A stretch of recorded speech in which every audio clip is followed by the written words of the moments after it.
You know, Idaho, I am so touched being here. I'm a girl from the Bronx.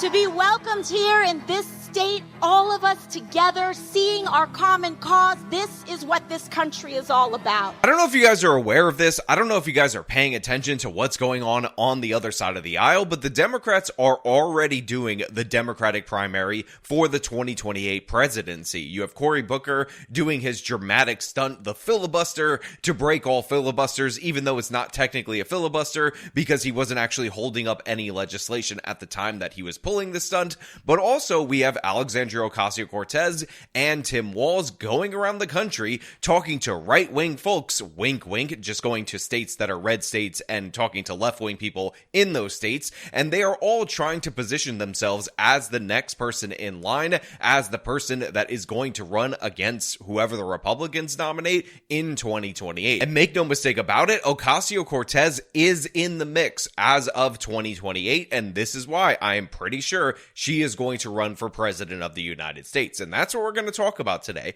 because while a lot of people are dismissing this as ridiculous, absurd, over the top, the fact is she actually has a chance of winning, because if you can win the nomination in your party, as Donald Trump proved first in 2016, you can be president of the United States. But before we get into this, before we break this down, I want to thank everybody who supports this channel via actualjusticewarrior.com/join. Give me the money. Give me the money, okay? Don't let them trick us into thinking we are enemies. Don't let them trick us into thinking we can be separated into rural and urban, black and white and Latino. We are one. So as you can see right here, what we're seeing from the Team AOC account is clearly and obviously a presidential election ad. This is meant to generate money from all these different donors across this country, because Alexandria Ocasio-Cortez, bare minimum, is considering primarying Democratic Senator Chuck Schumer, but maximum, she is setting herself up for a presidential run in 2028. And again, it is entirely possible that she can win this. First and foremost, Ocasio-Cortez is one of the more attractive politicians that we have, because of the fact that she beat Crowley back in the day and the mainstream media anointed her the progressive queen. She has the name recognition within the party to also make a push forward in order to get that nomination. Remember, all the big figures, all the recognizable names of the Democratic yesteryear, they're all gone. They're not on the board. Probably the guy with the highest name brand recognition going into the 2028 primary is Gavin Newsom. Maybe you could throw Gretchen Whitmer in the mix, but even they aren't as shiny and new as Alexandria Ocasio-Cortez, who is currently right now going on this tour with Bernie Sanders called the Fighting Oligarchy Tour, so he can symbolically pass the torch to her, because he's finally considering himself too old to run for president of the United States in 2028. Although make no mistake about it, he likely would run and get the same amount of support, lose again like he did the previous two times. But this is what's going on. This is what's happening in the Democratic Party right now. We are seeing a struggle, a bunch of people positioning themselves to take this office. AOC on one end, you have Tim Walz, you have the ghost of Kamala Harris, who's still looking to get paid for speeches, who probably isn't actually going to run because she wants to save herself the embarrassment. And I just want you guys to understand that everybody in the right wing is going to tell you that this woman has no chance at the presidency, but she is going to come in with that Bernie Sanders base and a bunch of the identitarian base as a strength, along with name recognition in a field where name recognition isn't a thing. Also, I want to point out that one of the reasons why she's incentivized to run for president of the United States is that there's no downside. Again, we saw with Bernie Sanders, he ended up losing to Hillary Clinton, he ended up losing to Joe Biden, but his popularity overall nationwide didn't go down, it went up. One of the things that people don't realize is that losing a presidential election in the general election stains you with the loser label for the rest of your political career, President Trump in 2020 notwithstanding. But losing in the primary gives you all sorts of opportunities to build up to run again, and obviously Ocasio-Cortez is pushing the ball forward so that she can have her political career, because if you guys will recall, she's not that old. So unlike Bernie Sanders, who ran for president first when he was 103, she has many more runs in her lifetime, and eventually she's hoping, she's betting on the fact that she will become the Democratic nominee. That is the whole point of this oligarchy tour. That is the whole point of this Team AOC ad. Alexandria, they told us this was a conservative state. They got it wrong. And Idaho, I know that looking around here, it can feel impossible for Republicans out here to be defeated. That's not true. It's simply not true. So look, this is a presidential ad. It is meant to be propaganda. Propaganda to show the passing of the torch from Bernie Sanders to his communist successor, Alexandria Ocasio-Cortez. But make no mistake about it, it is still ridiculous in terms of substance. So here you have Bernie Sanders saying, Idaho, I heard you were a conservative state, but obviously this crowd says different. And then that's followed up by Ocasio-Cortez saying, look, a lot of people think it's impossible for a Republican to lose in this state, but I'm just going to tell you that's not the case. Now, she goes on in addition to this with her whole additional spiel that we will play a little bit later, but I just want to point out that every single state, no matter if it's the reddest of the red or the bluest of the blue, has their opposite party represented in some way, shape, or form, and these are the people that are showing up to these rallies. I mean, Bill Maher, the comedian, the atheist comedian, talks about how he always finds good crowds in the Bible Belt, some of the most religious parts of the country, because guess what? The non-religious people are the ones who buy tickets to show up to his events. Just like the non-conservative people, the non-Republican people in Idaho, even though that's the overwhelming majority of Idahoans, show up to this event. It is not that they are reaching Republicans or anything of the sort. That's ridiculous and absurd. These are some of the most left-wing people. Ocasio-Cortez actually made me laugh because she said Latino in the middle of this ad when she is one of the biggest advocates of not only using the term Latin X, but she also wants to use terms like Latin at and Latine. And if you don't believe me, I got a video for that right here. I wanted to have a note on gender inclusivity in Spanish language. People sometimes like to make a lot of drama over the term Latinx. But even before Latinx, people were trying to do this, like, use an at to have the A and the O together. Gender is fluid, language is fluid, and I think people right now are using the E term as gender neutral in order to be as inclusive as possible. Don't have to make drama over it. I also have a mini rant about this because there are some politicians, including Democratic politicians, that rail against the term Latinx. And they're like, this is so bad for the party, like blah, blah, blah. And like, it's almost as though it has not struck some of these folks that another person's identity is not about your reelection prospects. Like, this is not about you. Second of all, if putting a little X on your campaign literature is what you think is the difference between winning or losing an election, you need to talk about healthcare more. You need to raise people's wages. You need to talk about more issues that also matter to people. That being said, why are people opting for trying to use Latine over Latinx? Well, Latinx can be convenient in written form because you just put down an X and people can kind of mentally put in whatever vowel they identify with. But it's kind of hard to say. So Latine, you avoid the masculine O, you avoid the feminine A. Latine, E, is a little more neutral, so it can be more inclusive to people. For example, saying nosotres. That being said, if you don't want to use it, no one's forcing you to. But for people who enjoy trying to figure out language and have it meet the modern age, that's kind of where it's at. Black and white and Latino. So yeah, make no mistake about it. She's not winning over any conservatives. She's not winning over any Republicans. It would be ridiculous to suggest that. What we're seeing with this Idaho crowd is the left wing, the greatly outnumbered left wing people in the state of Idaho. But that being said, who she could win over, who she could appeal to are independents. Because even though there's a bunch of different reasons why the evil orange man was elected for his second term in 2024, the fact is the main reason that was undergirding everything happens to be the economy. And right now, and I know a lot of people don't want to say it, they don't want to acknowledge it, the tariffs being put on and off and all the different chaos and its impact on the economy are creating trouble for President Trump. And it's not just me saying it. His numbers, which are so much better than the Democrats on the issue of the economy based on his first term and that economy, are underwater with the American people. And of course, independents are the ones who decide this election.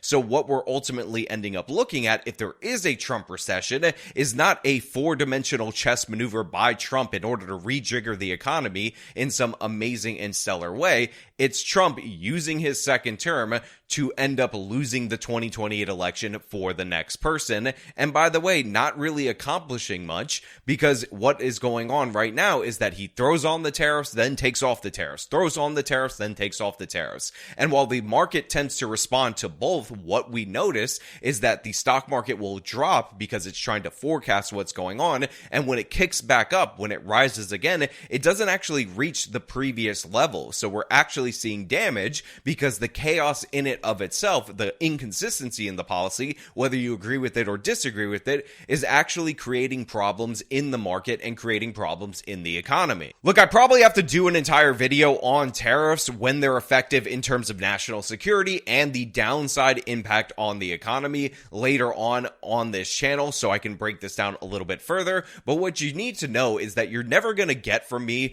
the kind of sycophantic devotion to the evil orange man that you get from a bunch of these other people that are commenting on this situation. I am not going to come out here and tell you that the tariffs against every country in the world are great, are fantastic, are wonderful, when I don't believe that. And then when Trump ends up removing those tariffs 2 weeks later, I'm not going to also tell you that that was brilliant and all a part of the plan. I'm going to remain consistent on my principles, and if it turns out I'm wrong in my assessment and what we ultimately end up seeing is a tariffed economy roaring just like his first term, then I will come out here and admit that I was wrong. But the fact is, what's going on right now is chaotic, and part of the reason why there's so much chaos is because the president really shouldn't have this authority that he's exercising in order to tariff every country in the world. The emergency tariff authority is supposed to be specifically tailored to national security, and as we found out during COVID, there are certain industries that we're going to have to prop up in order to keep production somewhat alive in the United States of America in order to secure us, but that is not the mechanism in order to make broad economic policy. I think it's actually on the Congress, and by the way, it should be on Democrats and Republicans to join together to find a veto-proof majority to actually take back the power to levy taxes, which is what a tariff is, and that is something that actually needs to be done, and I actually hope that's the ultimate outcome of the chaos that Trump is bringing. But unfortunately, as of right now, the Democrats are unwilling to do that because tanking the economy or allowing Trump to tariff and not tariff, causing chaos in the economy, is actually good for them politically. And by the way, it's not just good for them politically in terms of the midterms, it is good for them politically to set up the next potential candidate to win the presidential election of 2028. And I for damn sure don't want that to be Ocasio-Cortez first and foremost. And I don't want it to be Tim Walz or any of the other scumbags that they're coming up with, because the fact is, all of Trump's gains as of right now have been based on executive action. In fact, the overwhelming majority of policies from the Trump administration are just executive orders, which means the next person in office can reverse them on day one. And I don't want Ocasio-Cortez to be legislating with the pen like President Trump is. So honestly, right now, this should be a wake-up call to all the Republicans out there, all the people on Team MAGA, that the Republicans need to get their act together and actually codify some stuff into legislation so that we can actually preserve some of these policies for the future. And from the waitress who is now speaking to you today from this podium, I can tell you, impossible is nothing. So, of course, Ocasio-Cortez throws back to the fact that she used to be a waitress, and she's like, oh, impossible is not impossible. And the thing is, it is an impressive story on its surface that Ocasio-Cortez went from waitress to politician and potentially is going to run for president, maybe after she takes Chuck Schumer's Senate seat. In fact, this is so impressive that we had VP Kamala Harris pretending that she went from McDonald's to all of a sudden being a politician and whatnot, even though we know that was absolutely not the case. But you might say, oh, well, that's not that impressive, or I don't really care about that, or whatever. But the fact is, it's a story that fits on a bumper sticker. It is one of the perfect things to attach to yourself while running for president, and Ocasio-Cortez has that. She also has the it factor, the star factor, which is what we seem to be looking for when people are nominated for a presidency. And while I want to say in my heart of hearts that if she were to win the Democratic nomination, she couldn't be president, the fact is, the Republicans nominated a celebrity that was known for being a game show host. I know he had businesses and whatnot, and he ended up winning twice. He ended up beating both of them. Also, if the Democrats nominate a woman like Ocasio-Cortez, we don't have the woman defeater, President Trump, who has knocked both attempts from the Democratic Party to install a woman as the president of the United States completely out of office. And as Alexandria just said, when we stand together, when we do not allow them to divide us up, there is no stopping us. Miracles start with mustard seeds.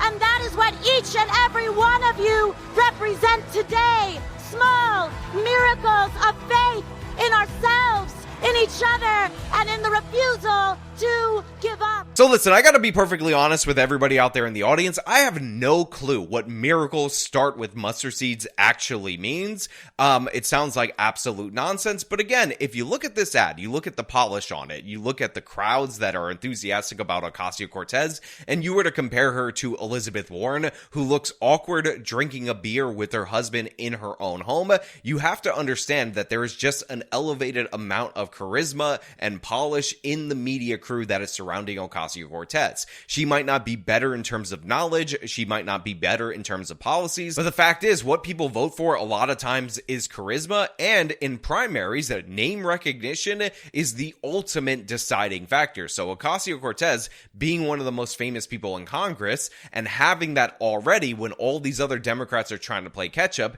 is a huge advantage. In addition to that, she is jumping off the fame of Bernie Sanders, trying to get the okay from his supporters, and that is a solid section of the base of the Democratic Party. Now, we see there are some competitors coming up that do present problems for Ocasio-Cortez. Jasmine Crockett is also somebody who's good at grabbing attention, grabbing headlines. I would not be surprised to see her run for president, and of course, I wouldn't be surprised to see her call Ocasio-Cortez racist in the primaries, because that is the game that they're playing. In addition to that, we also have to understand that the most important group of voters in the Democratic primary are black, elderly Democratic voters, and they tend to vote for the more establishment candidate. This is likely going to be the base of somebody like a Gavin Newsom or Gretchen Whitmer, especially since Barack Obama is really high on Gretchen Whitmer, and that might be the candidate that he jumps behind. So, of course, we're probably going to see a situation where if Ocasio-Cortez does run, if she does get that progressive wing,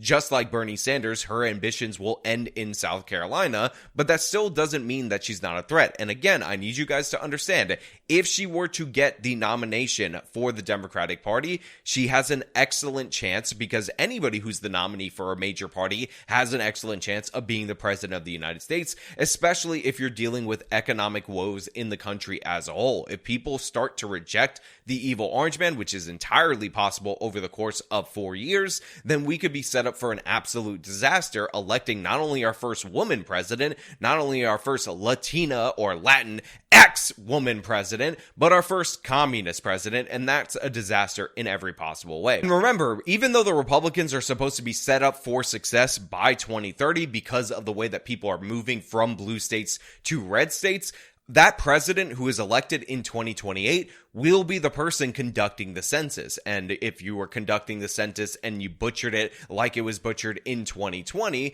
again into 2021 due to the COVID delays, then you end up in a situation where maybe the Republicans gain a lot of representation in the House due to the fact that they got more population, but they don't get the full representation that they should get. They don't get the full electoral college block that they should get, and that ends up setting up this country for the Democrats to have a better chance than they should for the next next decade in this nation. So yeah, it's a very important election in 2028, and I don't know if the United States of America can deal with a legitimate communist president. But you know what? Those are just my thoughts. I want to know what you guys think down in the comments below. If you like this video, then show them by leaving a like, subscribe for more content, follow me on the social media, support me via the support links in the description of this video. This has been me talking about Ocasio-Cortez running for president. Till next time.